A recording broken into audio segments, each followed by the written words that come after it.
Thank you. Mayor, can you hear me? Yes, sir. Okay.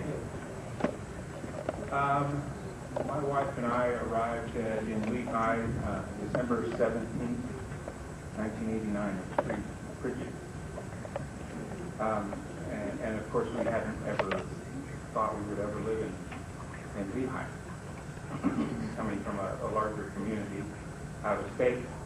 But when we arrived, we were welcomed with very gracious, open arms. And we thought almost immediately, well, this is the kind of people these people are, where we would like to be. So we were directly and immediately accepted into our neighborhood and into society that we recognize as Lehi today. So I'm very grateful for those citizens that have been here for years and years and years, who have contributed to this city for years and years and years, and who have sacrificed a great deal to establish a culture and a heritage. So that's something that's important to me and near to my heart. I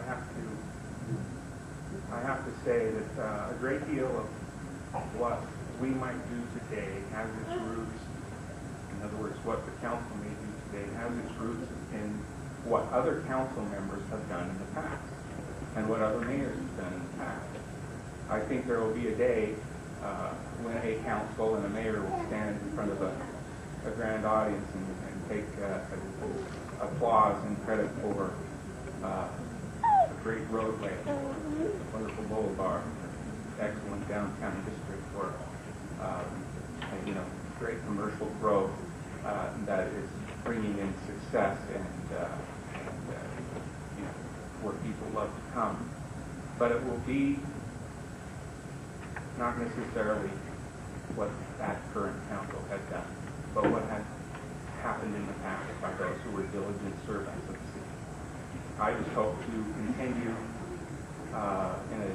in a role of diligent service, of doing my part, making the proper decisions, making decisions that sometimes are tough and difficult, but that will, in the long run, benefit the city and its citizens. And so that's why I'm running. Thank you. Thank you. Now, George Harris.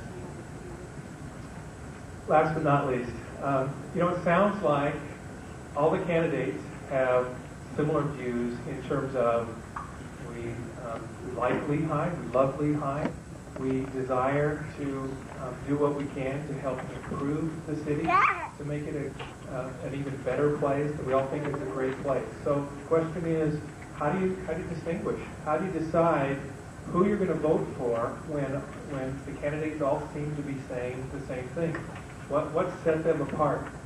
I'd like to tell you a little bit about me. I have, my qualifications are a little different from the other candidates.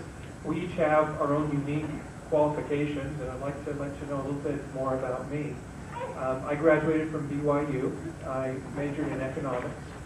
And after I graduated from BYU, I went to Washington University School of Law in St. Louis and got a law degree. And after I graduated from law school, I started practicing with a law firm. And I've practiced for about 26 years. I practiced law. And in that 26 years of practicing law, I have practiced in real estate, in the real estate area, in the tax area, in the municipal finance area, and in the estate planning area, and business planning. And what I have found is during my practice, I have been to a number of city council and county council meetings, not as a member of the council, but as someone making presentations to the council and helping projects get approved through the council and working with council members. I've also had the opportunity in representing clients and in practicing law of making sure I understood what the law is and the importance of following the law I don't know how many of you have heard of the recent events involving the city council members in Eagle Mountain, but that's very, very distressing. And it, I guess, Chris, you're in the mortgage business, and I'm sure that caused you a lot of consternation as well. I have had clients who have been approached to do those kinds of things, and my advice has always been, do not do that. Do not get into that. There are a number of things that people can get into that are inappropriate, and it's important to understand that bright line of where the law is, what the law requires. And it's particularly important for city council members to have the utmost integrity, to lead by example, and to follow the law, and not permit other kinds of activities that are not that way. I can't tell what that sign says. I think it says stop. Okay. I appreciate the opportunity to be here tonight and look forward to answering your questions. Thank you. Thank you, gentlemen.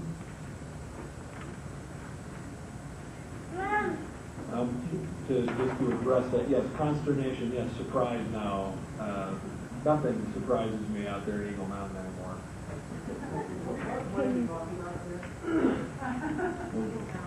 If we had an hour, we could go through the lengthy litany of things that have happened out there.